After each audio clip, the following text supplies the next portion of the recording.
Welcome to another LVTRV24 Alaska Adventure, video number 28, as we head into Valdez, Alaska on this beautiful day. Kind of rainy. Anyway, Valdez is relatively a new area. In June of 1790, the Spanish explorer Salvador Fidalgo became the first European to enter Port Valdez. The actual town site did not become established until 1870, when it became a trading center in 1890. In 1897, thousands of gold stampeders poured into the area on their way to the interior, the Klondike. In 1898, the military post was built to aid miners attempting to reach the gold fields in the interior.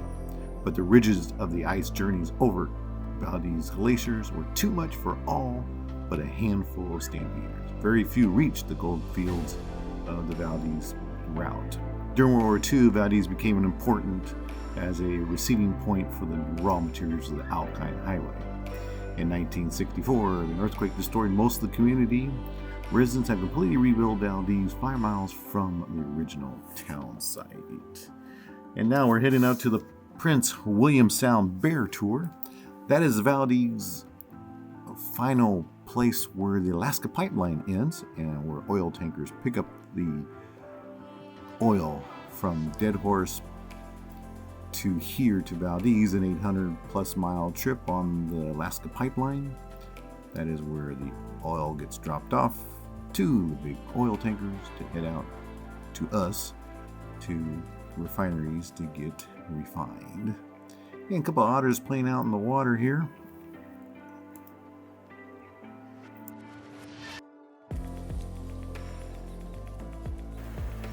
Heck, the vessel we were on was a 200-foot vessel.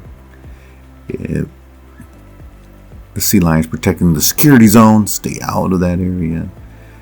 And most of the folks on the boat were from our tour.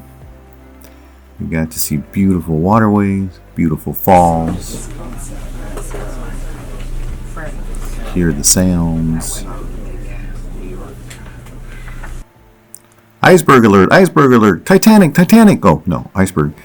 Plenty of them running around. Every day's an adventure, they said. They're in different spots. This was the Mears Glacier. Get kind of close. The whole idea, hopefully people will see it cascading when it falls. When they does fall, it sounds like a freight train hitting down.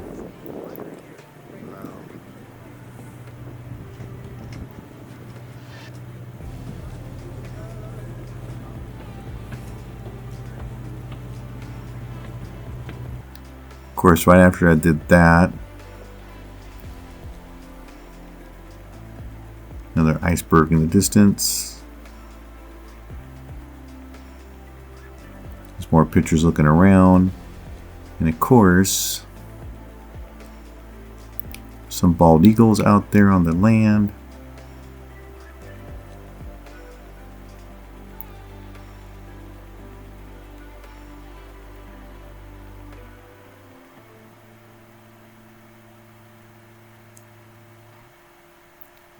Well, back to the glacier.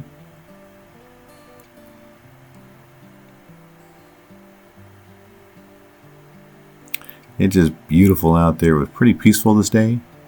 Because it was a pretty calm day. One of the crew members acting funny.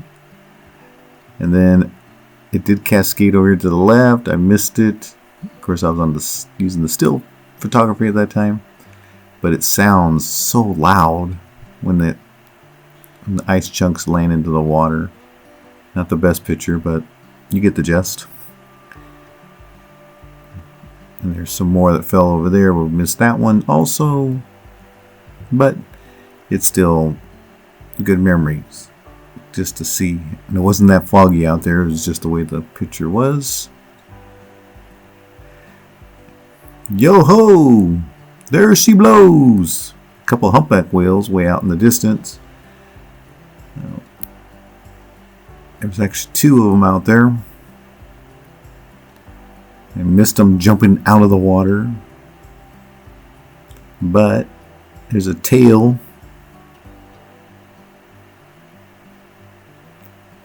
as he goes back down under. The other one followed.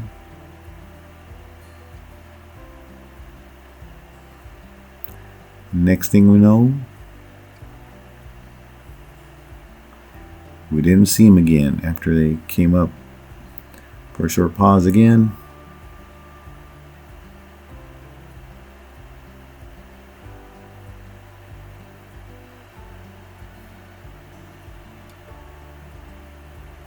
It was neat to see. And there they go.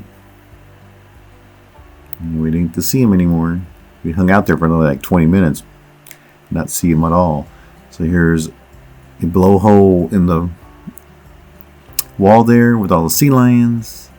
Started heading back. This is Solomon Gulch Hatchery the next day. Usually there's lots of salmon in this area. That's why all the sea lions are hanging out.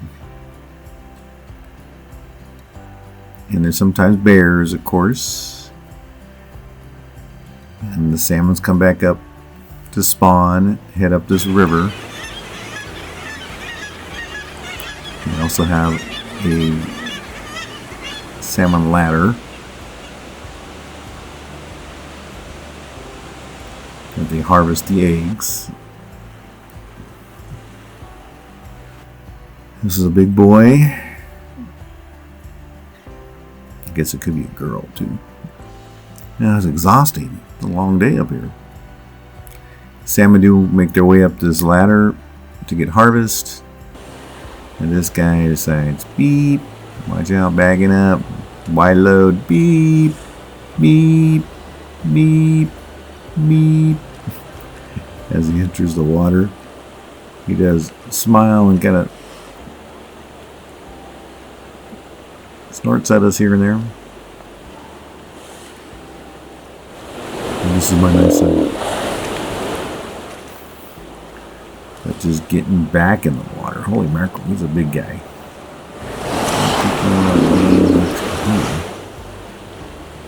Hey, what's going on?